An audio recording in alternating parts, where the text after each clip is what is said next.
So welcome everybody to the Talking Circle, the May Talking Circle for the American Rescue Plan, American Indian Resilience and Education Grant Cohort, or ARP-AIRE Grant Cohort. We're so glad you could make it today. We're going to go ahead and start some welcomes in the chat box. So please say hello to your colleagues. We're still kind of getting to know each other.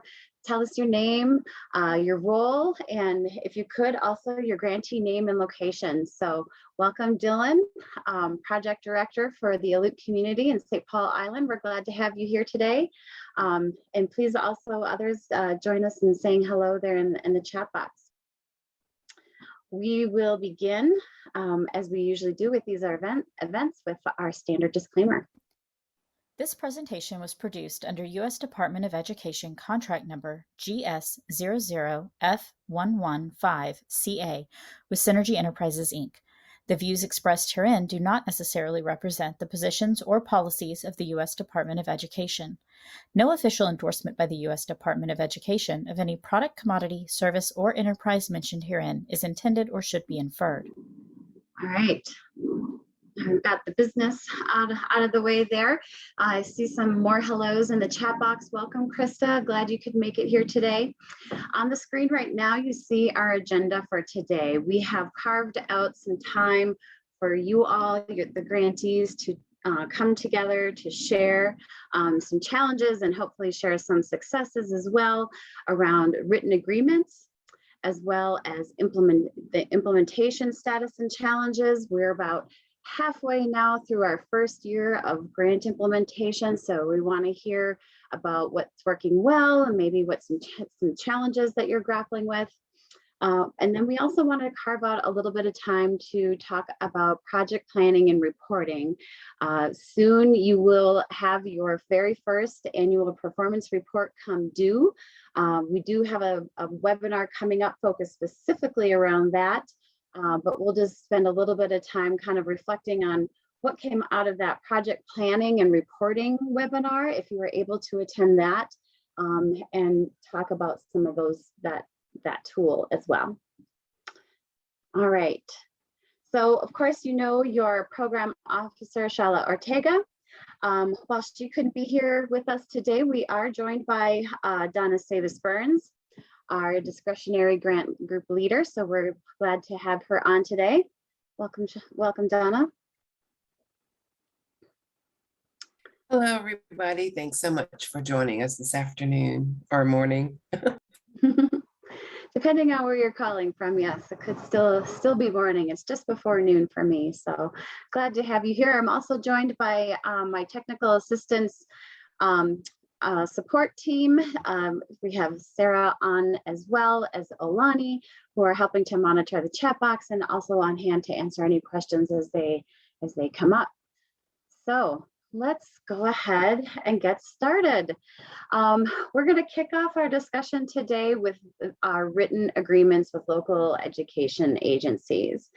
So by now, this has come up a few times in a few of our sessions, online events, that the program requirement requires that within 6 months of the date of the award, that means by 6 months of November 2029, that all grantees must submit to the department a signed written agreement with each LEA where participating students are enrolled. And we had a recent webinar where we took a poll, and based on who was there, we learned that about half of the folks that joined have written agreements in place with all the LEAs for which you are providing services. And we also know that, from previous engagements around data and data sharing, that this is something that can sometimes present a challenge. So this requirement is coming due very soon. By the end of this month, you'll need to have these agreements signed and submitted to OIE. So let's just kind of get a temperature check now of based on who's joined us today. And I know we're a small group, and trust us that this is just to kind of get a sense of where folks are at. There's not a gotcha moment, and we're not There's no repercussions for, whether or not these agreements are solid and locked in just yet. We really want to know so that we can be helpful. So you see a poll coming up on your screen right now. And if you could just let us know. I think let's see, how many folks do we have on here today? We've got about 4 of us. So 3, we just need one more answer. Looks like we have a spread across. We have somebody with all their signed agreements in place. 2 people who say that they expect to have those signed agreements in place. And then another one who says we expect to have agreements signed and in place with some, but not all of those required districts. So we have some forward movement, but maybe some challenges in there as well. So I think you can see those results now if you want to take a look at those results. But we want to let's dig into this just a little bit further now, and kind of share what's working, or maybe what some challenges are. There may be some common challenges behind that you're experiencing, and maybe we can be helpful to each other. So we do have a Padlet set up for this activity. Maybe give me a show of hands, or a thumbs up on the screen, or maybe with those reaction buttons down at the bottom of the of your Zoom screen there. You can give me a thumbs up if you've used Padlet before. Are you familiar with Padlet? Or I'm not seeing. I'll give folks a minute to respond. And maybe it's a brand new tool to us, and that's perfectly fine as well. Okay, so in a minute, I'm going to put it up on the screen here. And the Padlet is really just an online tool that can kind of capture some of our thoughts and ideas, which can be nice if we want to revisit it later and kind of reflect on what we shared in our session here today. But it's also meant to be sort of a Kickstarter or jumping off point for some conversations too. So we want to hear from you, as well as type in the Padlet perhaps and capture some challenges there that you are facing. I'll put it on the screen in a minute here, and you may see some challenges that you faced. And in that case, you can you'll be able to give it an upvote, click a thumbs up or a thumbs down. Or you'll be able, if none of those challenges resonate with you, maybe you have a different challenge that you're experiencing, or maybe you want, so you can add a new challenge to that, and I'll show you how to do that. You can also comment on the example challenges that we'll have up there on the screen, and add your experience or nuance or particular context to say more about how that challenge is, how you're grappling with that in your particular community. So let me just change my screen here so you can see what that looks like. Okay, so I'll show you here. So you see the examples that I have up here on the screen. Are you seeing that okay? I'm not sure if it's showing the right thing. Let me try that one more time. It's showing your whole desktop instead of, there you go. There we go. That's probably better. Okay, so here you see the Padlet and these sample challenges that I was talking about. Maybe some of these resonate with you, and you can give it here using the thumbs up or thumbs down, say yes it is, or no, that's not a challenge that we're facing. Like I said, if you want to comment here, you can click on that little comment bubble, and then over here on the screen you can type some information there if you want to share. If you want to add a new challenge, something else that maybe you're grappling with that's not represented up here, 2 ways you can do that. You can click on this little button down here, this little plus sign, and you'll get a Post-it note. This is your Post-it note. You can say, give it a title. This is a challenge for us. And then down here, you can actually type in your text. Say what your challenge is. You can also, if maybe you see a colleague who's posted a challenge, maybe they're struggling with that first one about what to include, like we're not really sure like what really needs to be in the written agreement around data sharing. Maybe you have an example document that you want to share. You can, we wouldn't call that a challenge. We might say like sample document. You could give it a different title. And then you can actually use these buttons here. Like you could upload a document if you wanted to share something with your colleagues. You could select the folder and the item that you want to upload. Oops. Or you could even share a link and click on this little link button. You can copy and paste it up here, or if you know it by heart, you can just type it right in, and then that'll share in that little sticky note. And then you just publish it and it appears.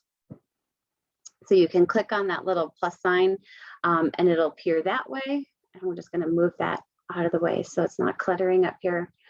Or you can just put your cursor anywhere on the screen that you want your sticky note to appear. It'll bring something up. You can type what you need to in there, add a link or a document if you like. And then when you publish it, it'll pop there, right there where you double clicked. All right, and again, I'm going to move that out of the way. And I'm going to go ahead. I see we've got the Padlet link into the chat box now. So if you haven't already joined, you can click that link and it'll bring up the Padlet that you see on my screen. It'll bring this Padlet up on your internet browser. So go ahead and join us there. If you have a Padlet account, you can sign into that, but it's not necessary. But if you do find that it's not opening for you or you're having trouble with it, you can type your thoughts and comments into the chat box and we will make those appear. We'll put those up on the Padlet for you.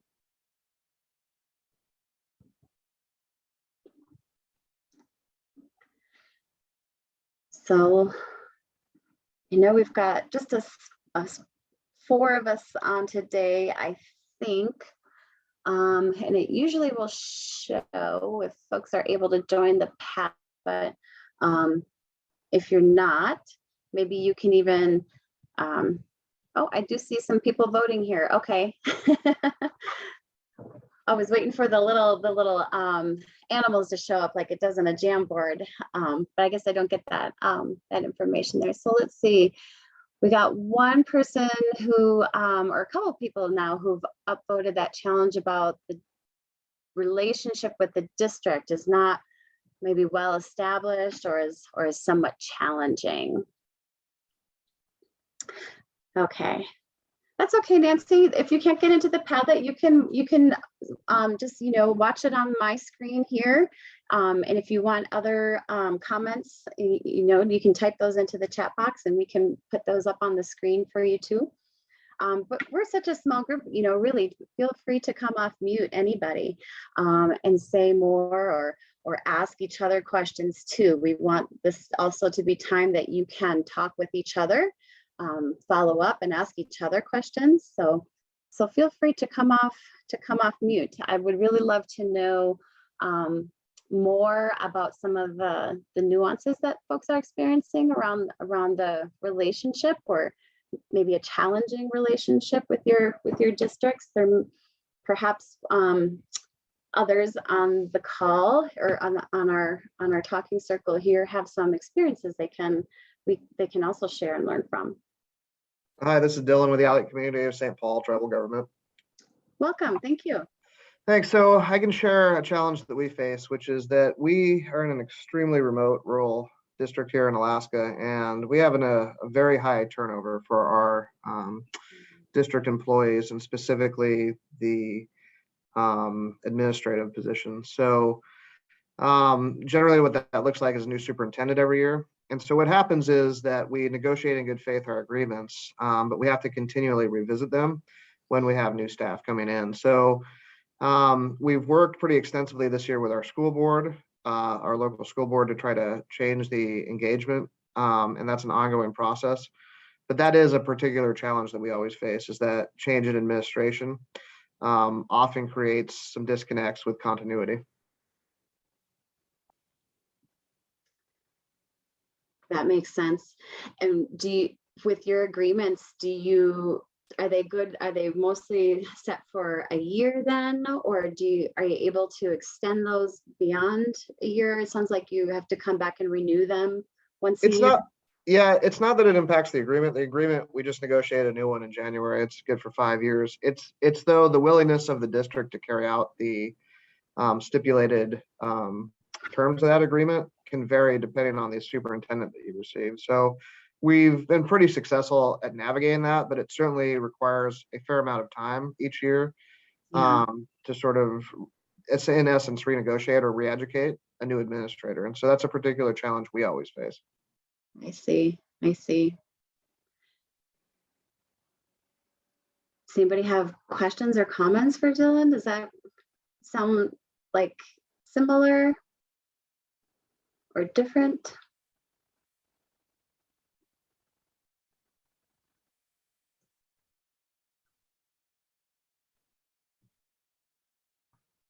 Just a quick comment from me. I kind of was tossed into the position as project manager, and I apologize, I'm playing catch up. I actually did not realize I was a project manager until about 2 weeks ago. And so, again, like I said, we started the process of getting the data sharing agreement, but I don't know where we've fallen, because for the Seneca Nation, we have 2 different territories that are sharing this particular grant. One is about 30 miles north of me, which is the Cattaraugus territory. I have a meeting with the director on Monday, so we're going to see how far she got. And in meeting with Shala, she had talked about having MOUs already in place with these districts. Now, between the 2 territories, like I mentioned, that means we have to get data sharing agreements from 6 different districts. So that's why in the poll, I said that I might be having some, but not all. That's something that we definitely will be working on, and I can sympathize or empathize as well with his situation, because one of our districts is getting a brand new superintendent also. Yeah, maintaining those relationships over when there's turnover is definitely something I hear from several grantees. And I'm wondering, aside from the time and the relationship building, and as Dylan was sharing, re-education, are there any tools or resources that help you in that process that you found useful?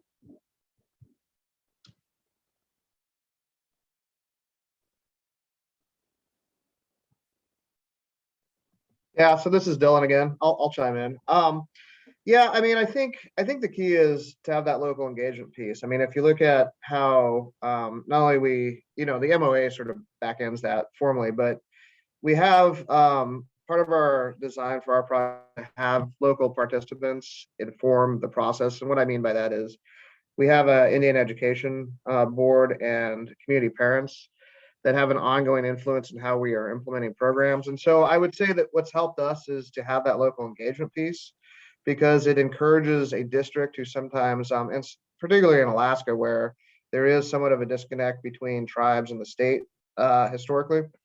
It's helped us navigate some of that, because with that community involvement and engagement, it helps us to kind of advance the narrative with a new superintendent, and it's eased that process. So I would imagine that most, grantees have that kind of relationship, but it certainly highlights a way that we've been able to navigate that in part and have some leverage when we have a new superintendent comes in that may or may not be antithetical. Yeah, I agree with Don. This is Jerry from the Burnsby tribe. We have a family liaison with the school district, and he's been very, very helpful in kind of providing the perspective of the school district when the superintendent was not responding at all to us. And so that has allowed us to have some kind of a mediator that could help us draft our agreement and then and then be able to present it to the superintendent with really no work for him to do. So those mediators are really helpful. And what was the role of that person you said? I'm sorry, the liaison? Yeah, he's a TAPP / family liaison. I think that's his title, coordinator. I see. And does that person, are they sort of supporting, because I know with some agreements, there's requires parental consent to opt in to the data sharing. Is that something that person helps with? He could, but really what he is able to do is to also, in addition to help draft our written agreement by kind of finding a consensual process to get the data, he is able himself to get the data because he's an employee of the school district. And so he can deaggregate, he can get the data, deaggregate it and present it to us without any rupture of confidentiality. So he's really very important for our data agreement. Excellent. Finding those, the right people in the right position can be so important.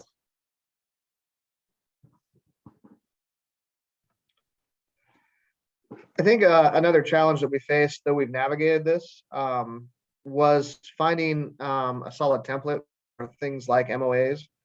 That, prior to a couple of years ago, that was not something that existed between our tribe and the district. And so we had some help in that, but it wasn't readily accessible. And so I think that, we were very fortunate that we had that help. Our independent project evaluator had some experience looking at other tribes who had navigated that process.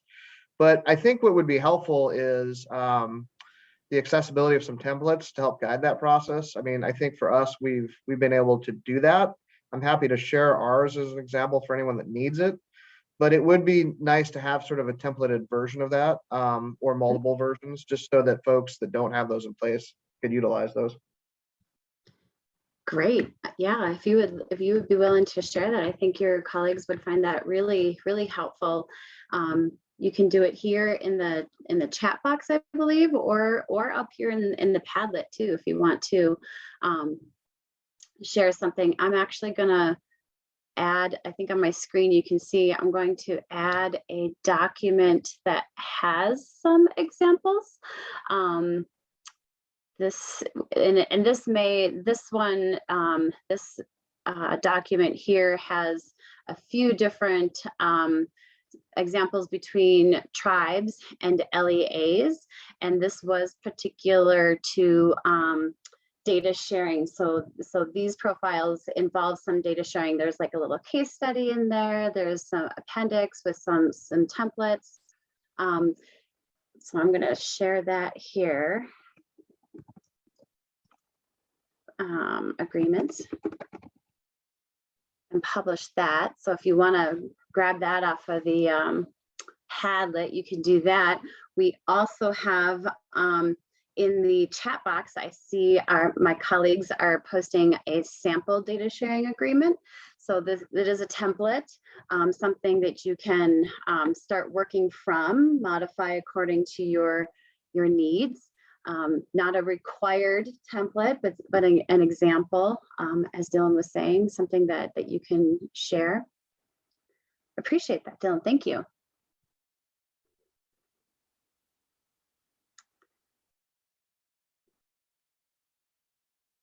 Did anybody else have a good example or resource that kind of helped you get started in that way?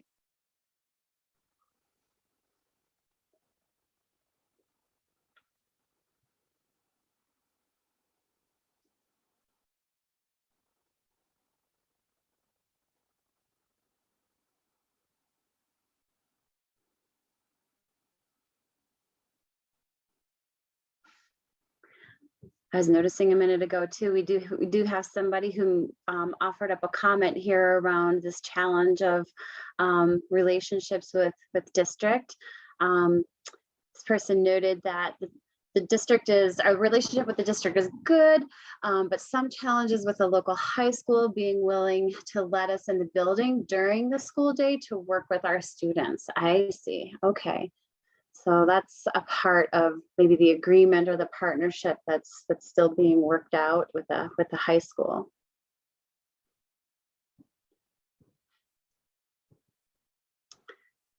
Oh, and thank you, Olani. Olani has actually shared a link to a recent data sharing webinar on the OIE Technical Assistance YouTube channel. That's a good one there. There's some good information there in terms of navigating FERPA and addressing some of those data privacy concerns.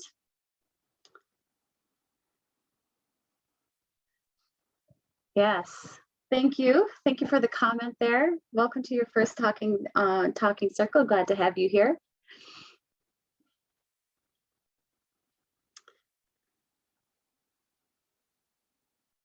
Okay, and I did see somebody upvoted this challenge over here around protecting data privacy.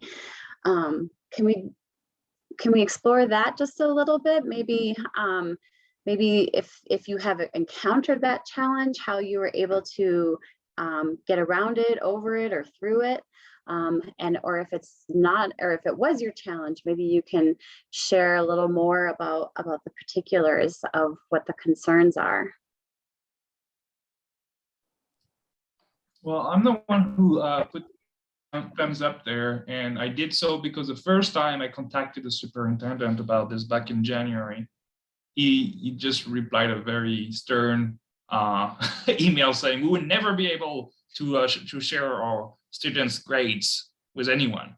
So and then I went back and kind of tried to phrase it in a different way, that we were not trying to get a breach of confidentiality, but trying to get some kind of an elicitation or of a process, to get that data and find ways that could be consensual, and that worked better that way, even though I had to work with a TAPP coordinator, like I said. But yeah, the first interaction was not encouraging at all because of that concern that the superintendent had about protecting data privacy as a foundational principle that we had to kind of navigate around.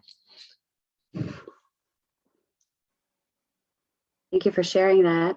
It sounds like things are starting to get more on track. Yeah, yes, we have an agreement now. It needs to be finalized. It is finalized, but it needs to be signed by tribal council. But the superintendent has signed it now, so we're gonna have it. Very good. Does that resonate with anyone else on the call here today? That maybe the initial inquiry wasn't well received, or maybe denied, and it took a little time.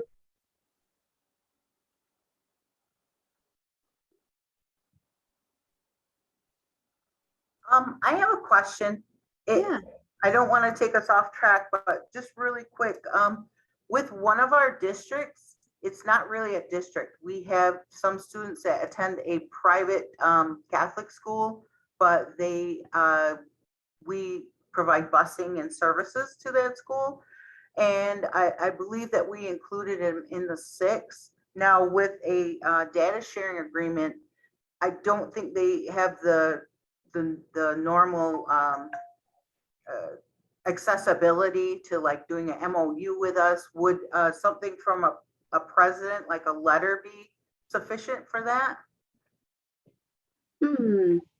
That's a good question. I'm going to maybe turn to some of my technical assistance colleagues to see if they can weigh in on that, or if that's something that we need to lift up for OIE.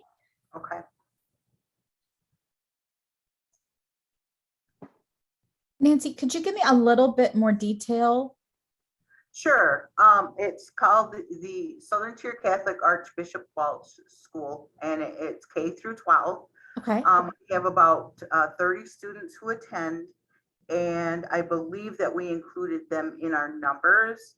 And in order to get a data sharing agreement with them, they don't prescribe to a MOU with the tribe or anything like that. Mhm. Would we need to get something from, I don't even know if they have like a lawyer on their staff, like a regular district would. Right. So I deal with on a regular basis the principal or the president of the school district, or the private school, I should Okay. say, school district, so I'm not confusing. Now, would a letter from her be sufficient, or would we have to get something from their board? How would that work? So really, it's going to be up to that school as far as what they find acceptable and what you find acceptable to enter into an agreement, because technically there is not a required template that has to be used. Okay. So if within this letter you can describe the data sharing agreement, and the real key, and when we head back to the slide deck in a bit, Tracy can even pop that back up, but the key is just really making sure that in whatever it is you're using, that it really describes how you're going to share data. Because that's really the point of these written agreements, is just making sure that you can get the data on the kids that you're serving from that local education agency. So, putting that together in a letter really can serve as your written agreement, as long as that's all spelled out and both you and that school agree that that's sufficient. Okay, excellent. And then one more comment or question I have. Like I had said a little bit ago, I'm very new to this position, and I understand that there was a webinar on the data sharing agreement that I missed out on, and I took a picture of that, what do you call? But once I do that, if maybe I can reach out and just see if I'm in the right direction when we start this letter. Absolutely. So you can reach out to your program officer, Shala, as well as to us at the OIETA team. And I know you've been emailing both with Shala and with us at that OIE email address. So yeah, as you're getting going with that, if you have questions or you want any feedback, just reach out and we're happy to help. Excellent. Thank you. Yeah. Yeah. And I'm going to go ahead and share in the chat box too. So Alani did share the link to the data sharing webinar. I'm also going to share the link to the recent project planning and reporting webinar that was specific for the ARP-AIRE grant. I was going to reference this in our next topic of discussion, but there's also some good information that Sarah covered in the second half of that around some data sharing and written agreements too. So lots of other information, but also some information related to these written agreements in that webinar as well.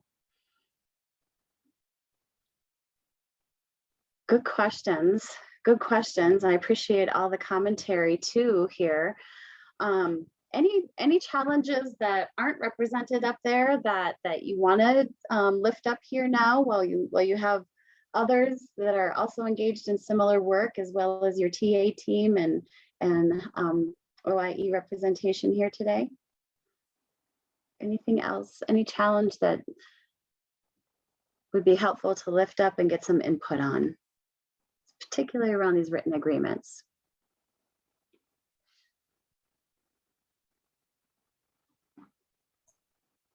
Well, and Tracy, while folks are maybe thinking about their question, Nancy, I know you were saying you weren't 100% sure if that school you were discussing was covered in your grant originally. I double checked, and yeah, you listed it out specifically as one of the schools you were going to serve.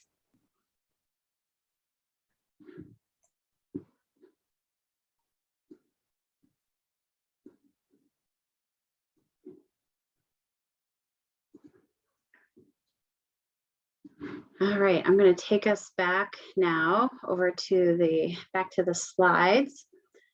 Appreciate everybody's thoughtful sharing there. And it sounds like a lot of you are well on your way to navigating these written agreements. So we're still here if you need help or have questions.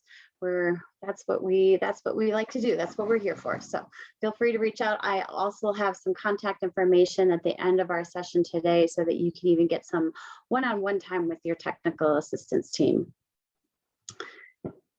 All right, well, let's turn our attention now from those written agreements around implementation.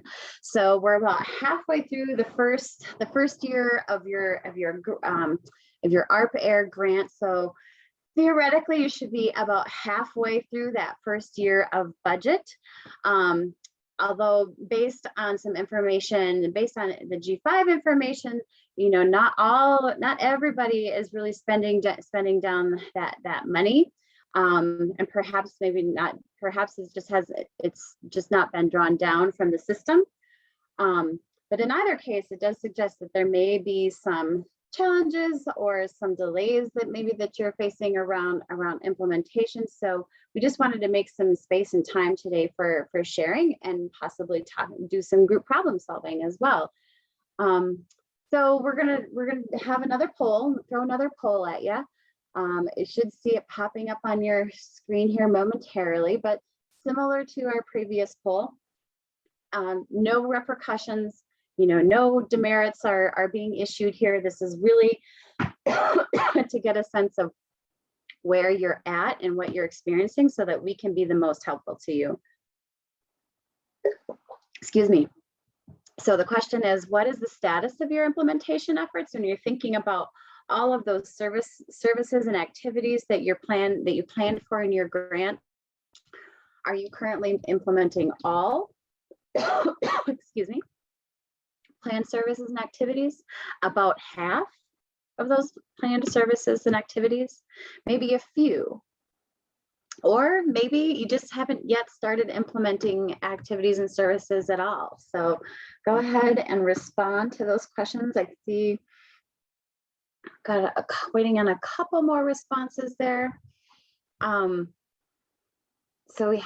looks like we have a couple folks who are saying we're implementing all of those planned services and activities. That's awesome. We have one who's maybe not yet implementing. So this is a good time to utilize the expertise and experiences and perspectives in the room to maybe help get some ideas or problem solve if there's any particular issues there. All right, I think, did we get everybody's responses on there? Looks like a lot of you are well on your way, but not everybody. So maybe we can just take some turns and kind of go around our virtual room now. And I'd love to hear from you what is working well, or what obstacles are you facing around implementation? Anybody want to volunteer to start? I can start since I'm already warmed up. Thanks, Nancy. I'm actually the one that said that we were still in our planning phase and that we haven't implemented anything yet. And I can share our challenges with you. Two major challenges that I'm having is, like I said, we have this grant was split between our two territories. And in my request specifically, I asked for assistance with a van because we're seeing a lot of absences due to the pandemic and COVID, where parents rightfully kept their children home. But now that school went back to 100% in person instead of hybrid and remote, we were seeing a lot of absences, and it's really affecting our kiddos and their performance academically, and with they have a certain amount of days that they have to be attending legally. So anyway, with that saying that, we asked for a van, and we were granted that in our proposal. And so I started right off in, I think we were awarded the last day of November. So right in December, I started to work with my tribe to try to get a van. And it took a few months, but they looked and they said that we were backlogged in being able to lease a van for at least 18 months. Mm.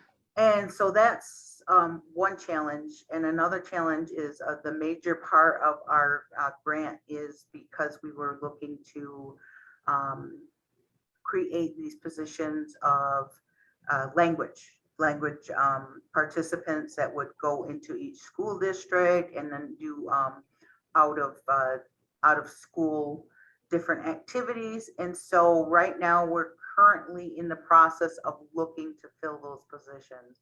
And that's really kind of why we are stagnated right now. And I know everybody has challenges with hiring for the last few months. It's just been kind of a crazy, it's crazy because unemployment is down, but then, you know, like there's these positions that haven't been filled. I don't know what's going on. Yeah.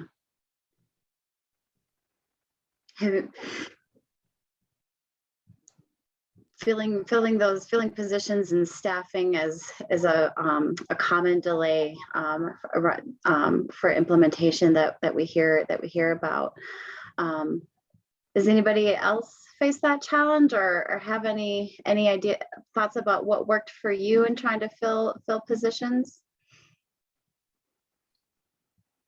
And the Burns Bayou Tribe, we also have that challenge of filling positions like education managerial position, even some teacher position. We're a remote community, and so it's hard to get people to move into the community, and so it's that's been very difficult for us to implement. But we've been able to have also staff fill in for those positions temporarily, and so that's how we're getting by. But as our plan is to incrementally augment all those services we're providing to our youth, we're gonna need to have some of this position filled. So that's a challenge that we're facing. But at this time, we're able to implement all the activities we proposed in the description.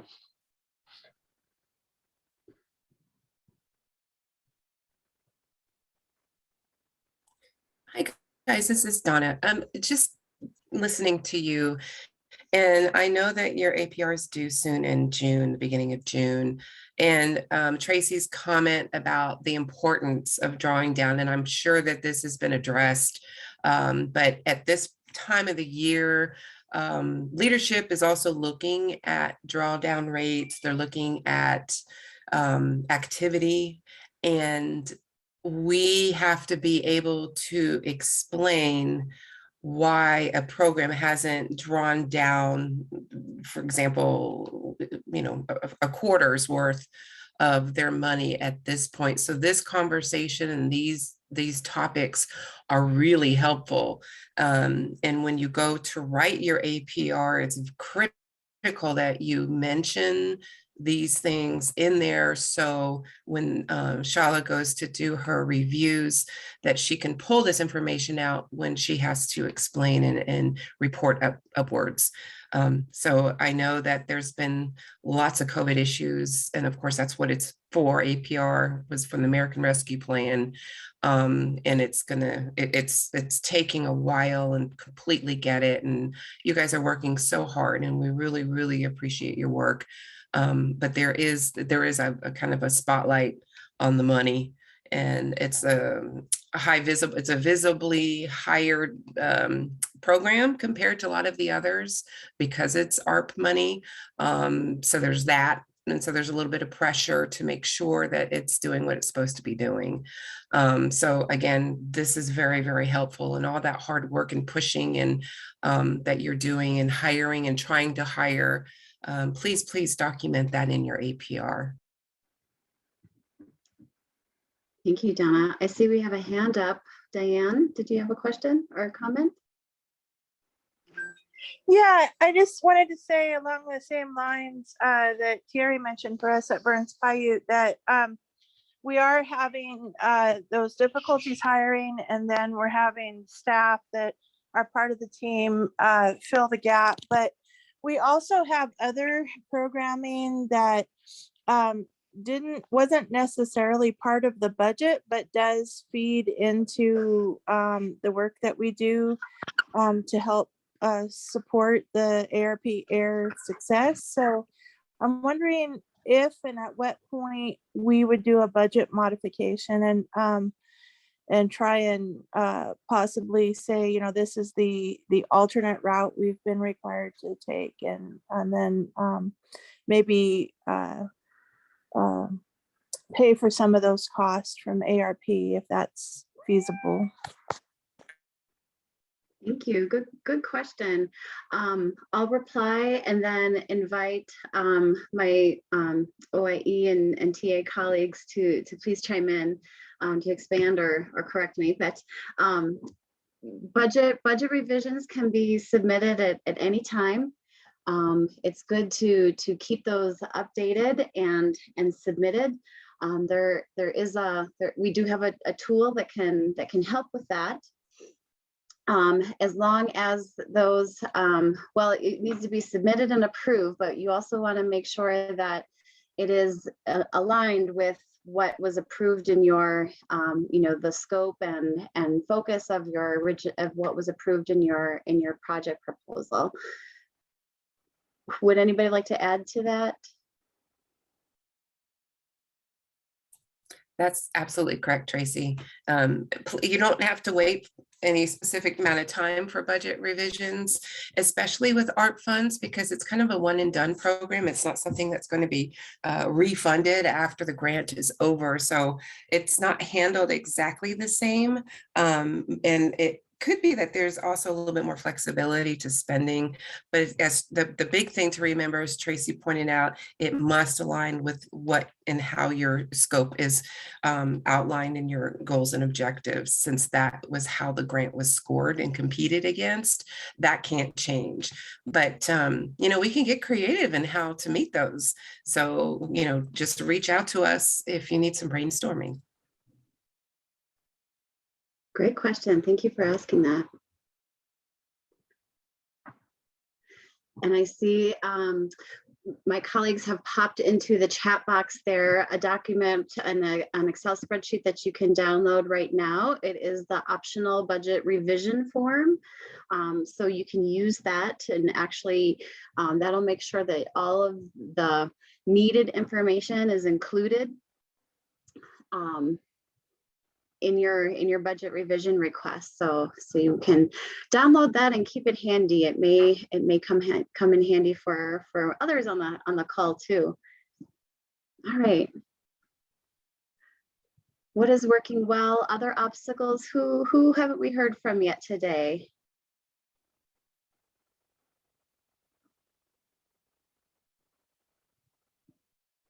If you joined us late, we are just sharing, kind of going around the table here, sharing around implementation challenges, what is working well, what obstacles you might be facing. It sounds like a lot of you are in the process of implementing those planned activities, but there may be some that are not quite being implemented yet, but we'd love to hear from you what's working and what's challenging.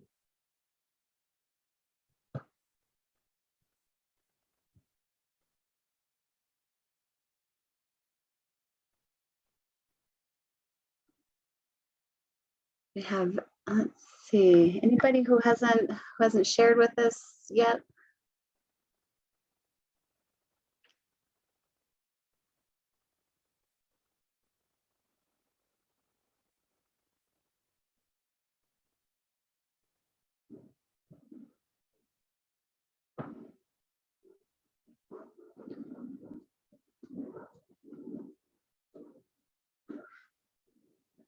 I think we have some other programs on the call here. I'm just scrolling up to see.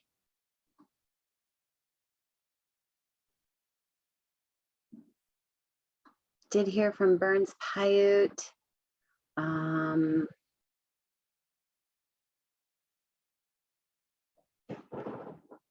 going to pronounce this wrong. I'm sorry. The grantee name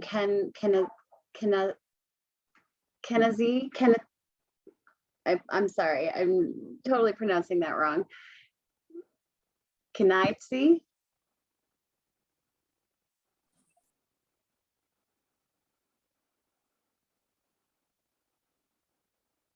or the Aleut. All right.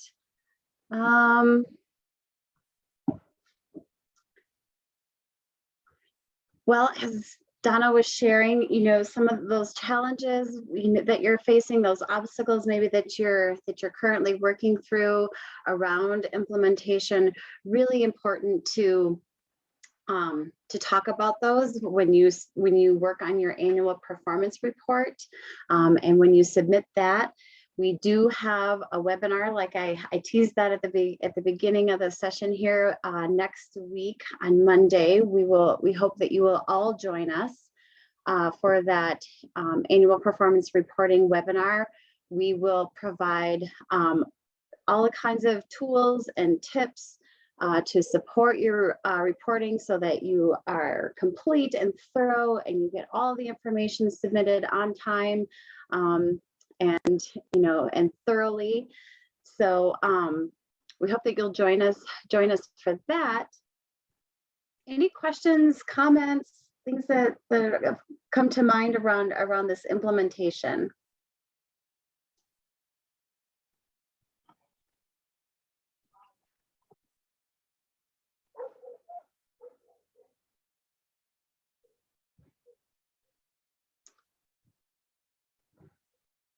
Okay. All right. Well, let's spend a little bit of time then. Now we still have about a half an hour or left today to talk about that project planning and reporting.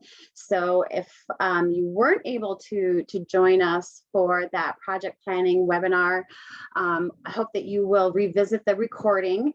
We did share that in the chat box, so you can always revisit those. All of our webinars are available, like Sarah likes to say, Netflix style. You can watch them off our YouTube channel. If you were able to join, and even if you weren't able to join, but if you were able to join, you got a little bit of a introduction to the project planning tool. So everybody, all of our ARP-AIRE grantees after that project planning webinar were sent a link to their customized project planning tool that is specific to your project. It has your name on it and everything. So while you're not required to use the project planner, we really encourage it as your technical assistance team, because we've set it up to really make your life easier when it comes to annual performance reporting. And it's a great tool to use to track and monitor all kinds of information. So there again is that link to that project planning webinar. Hopefully everybody here who is a project director did receive a link to their specific project planning tool. It could have ended up in a spam folder if you didn't get it. So that would be the first place I would check if you didn't get it. But some ways that you can begin using it today, or maybe you've already started tinkering around in your project planner. But you can use it to define those SMART goals and objectives for your project. That'll really help you when you get to your annual performance reporting. You can use different tabs in there to identify and map milestones and tasks to those key time periods, like the end of the grant year or annual performance reporting season, beginning or end of school year, those key time periods that you know are going to be important. You can identify those specific performance measures and tools and the data that you're going to be using to assess those performance measures. Assign your staff to some of those tasks so that you're not carrying all the burden, that you have some help, and you can spread that burden around a little bit.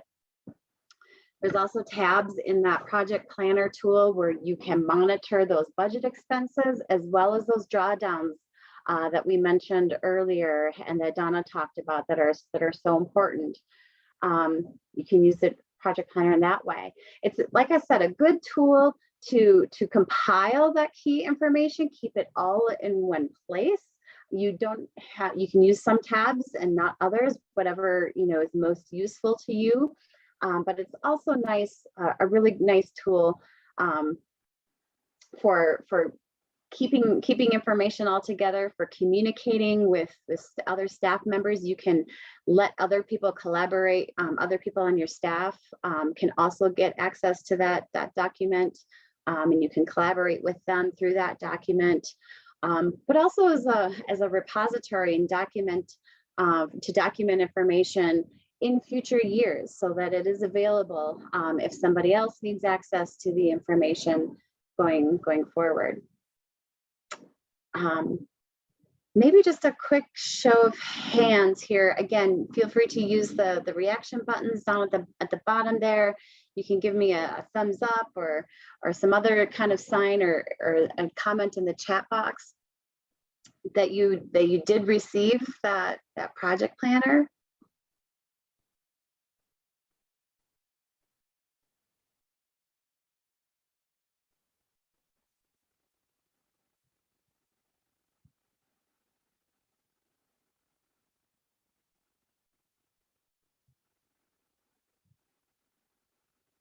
Oh, I see Amber's got her thumbs up. That's good. The others are Dylan. Awesome. Excellent.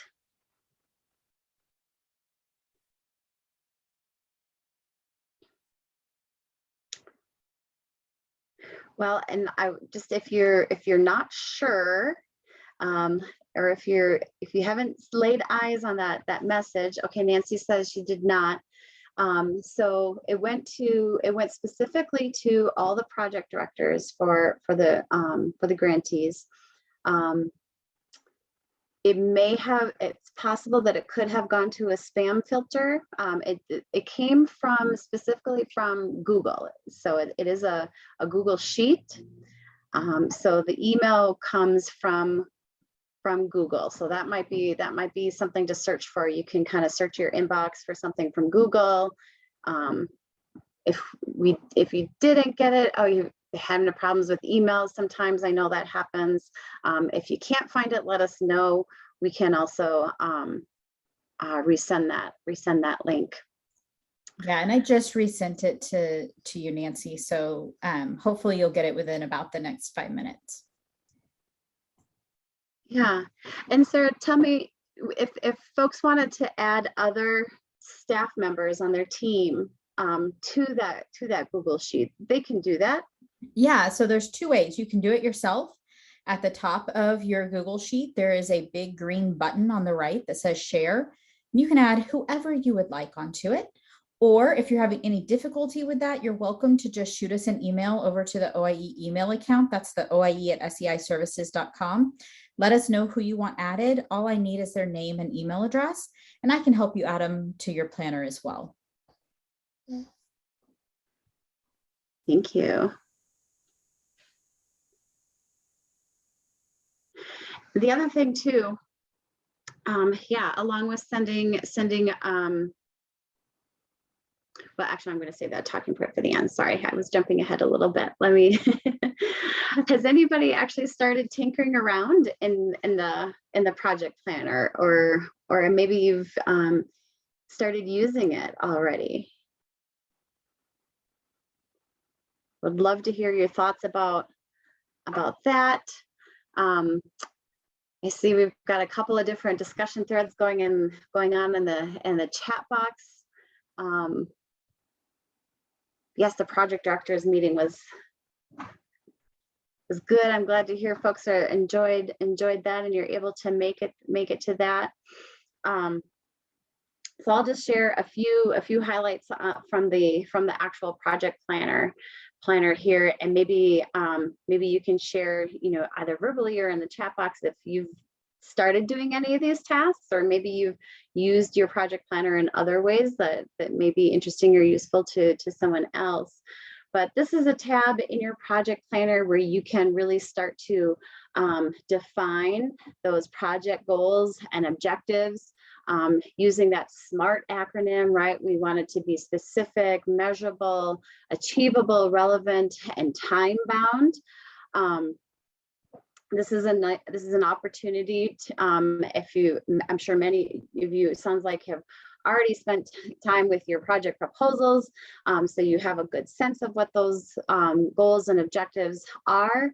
This actually has a the way it's set up is you can actually lift that language right from your proposal and put it here in the project planner. Sometimes, like Sarah talks about in that project planning and reporting webinar, now that you have the grant, you've been awarded, you're dealing with your current realities, that maybe that post-award lens is a little bit different. So there's space right below you can take that proposal language and massage that into a revised SMART project objective that's really focused on your activities today. And then you can populate below that, particular milestones around those dates, those key dates that I mentioned, maybe the beginning of the grant project year or school year or annual performance reporting. Even has a little drop down there where you can indicate which grant year you're working with and which grant year that milestone belongs with. Highly recommend engaging your staff in this process of defining those SMART goals. That can really be a great exercise to building a shared vision and understanding around what the purpose of the project is. Yeah, this is a tab in your project planner that gets a lot of great feedback from our grantees. It's structured to appear just like Section A of your annual performance report that gets submitted to OIE every year. So a lot of our grantees really love this section because it can this can really help to make your annual reporting a lot less stressful and set you up for success. It also gives you the opportunity to draft some of those narrative pieces like Donna was talking about. If there's particular challenges around making that substantial progress, you can start crafting some of those narrative pieces here in your project planner where you can use spell check, because when you put it into the G5 system, it doesn't have those features of spell check. So nice to you can use this as a space to draft some of that as well. And if you are using it and saving that information in the project planner, it can really be a valuable record for those ongoing long-term documentation and communications over the life of the grant. All right, I'm seeing some folks are having to, oh, sorry, that's conversation about the project directors meeting. Glad you're all still here. So this on the screen right now, you have a screenshot. You see this tab set up to look just like your annual performance report. We have actually, it's already pre-populated with that GEPRA measure that's specific to our grant. And we'll get into some more detail about this at next week's annual performance reporting webinar. But there's one tab that's specific to your GEPRA measure, so you can track some of that data, list any of your associated project measures that go along with that GEPRA. There's a second tab then where you can develop your project objectives that are specific and unique to your program. And again, you can track all of that information that you will eventually report in your annual performance report. Any questions about the project planner here?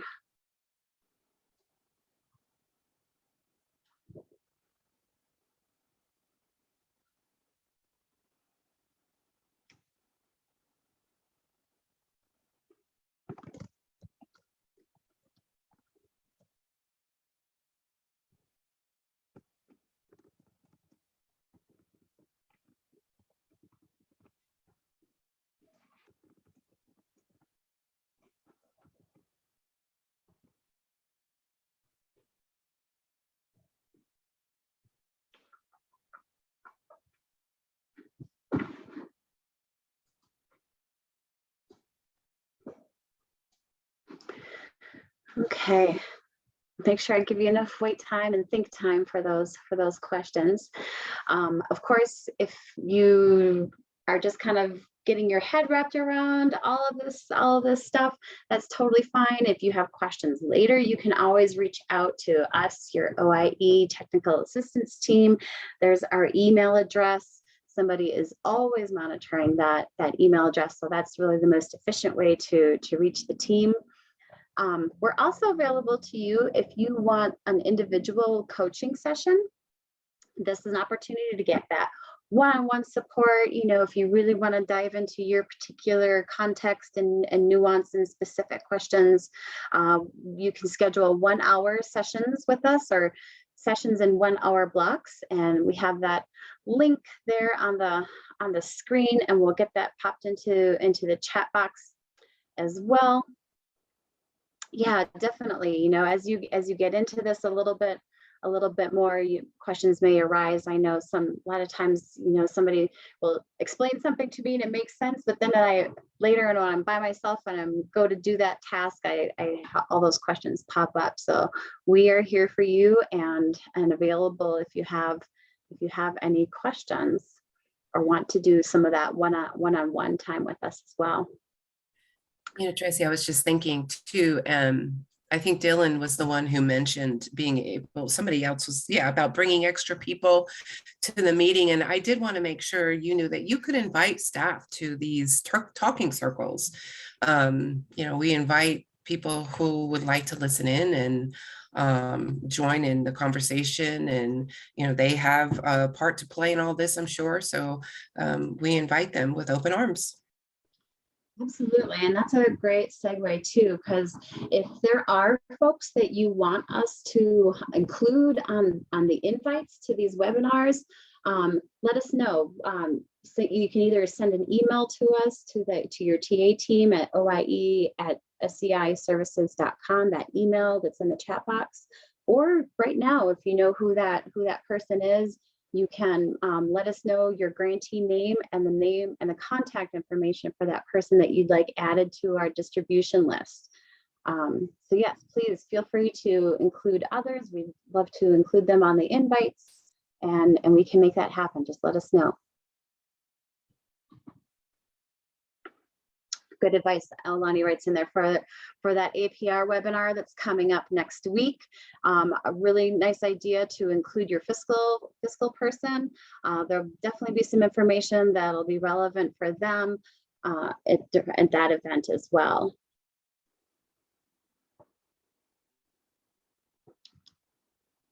Here's an opportunity for any questions, whether it's related to something that we've discussed or maybe something that didn't come up that a question occurred to you. Anything you'd like to ask.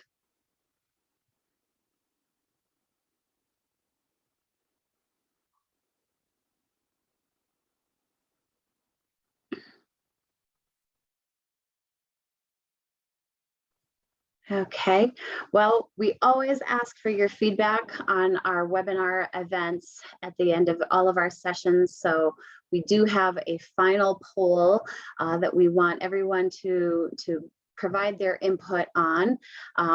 Just a couple of handful of questions. It'll only take less than a minute to respond to all of those.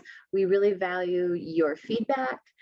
We do look at everybody's feedback and reflect on how we can make these events more meaningful and relevant and supportive. So please do take a minute to respond to that poll that's popping up on your screen now.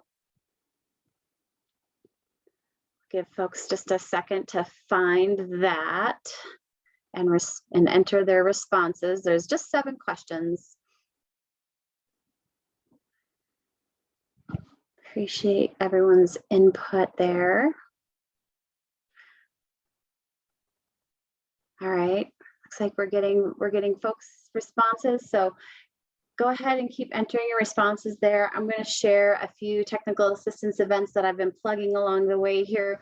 Number 1 at the top of the list is that annual performance reporting webinar. That'll be Monday, May 23rd. next week at, I believe that's 1 o'clock Eastern time. Did I get that right? Double checking, making sure I don't give anybody wrong information. Yes, sorry, I couldn't get myself unmuted. But yes, that is at 1:30 Eastern on Monday. Great. We will have, like I said, all kinds of tips and information to try to smooth that annual performance reporting experience for you. We have several tools to share that will make sure that you get all of the needed information entered. And as Alani commented in the chat box there, nice idea to invite your fiscal person to that event as well. So hope to see you there. We also have monthly office hours every month from 1 to 2 p.m. Eastern time on the 4th Thursday of each month. Next one coming up is May 26th. So that's after the annual performance reporting webinar. If you get into starting to do some of that annual performance reporting, that office hours is a great time to get some questions answered, clarifications. You'll have access to your program officers as well as your TA team. Those are just drop-in times. Remember, you can come for a few minutes, get your question answered, and go back to your day, or you can just come and listen. Some folks like to do that because they learn something just by being there. So, and we'd really encourage you to take advantage of those too, because we are doing our talking circles on a quarterly basis.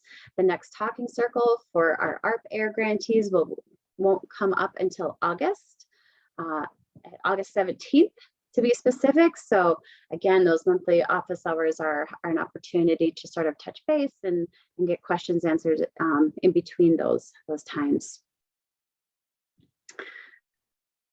All right, here is our closing slide, and thank you with all of our contact information for reaching out to your program officers at OIE.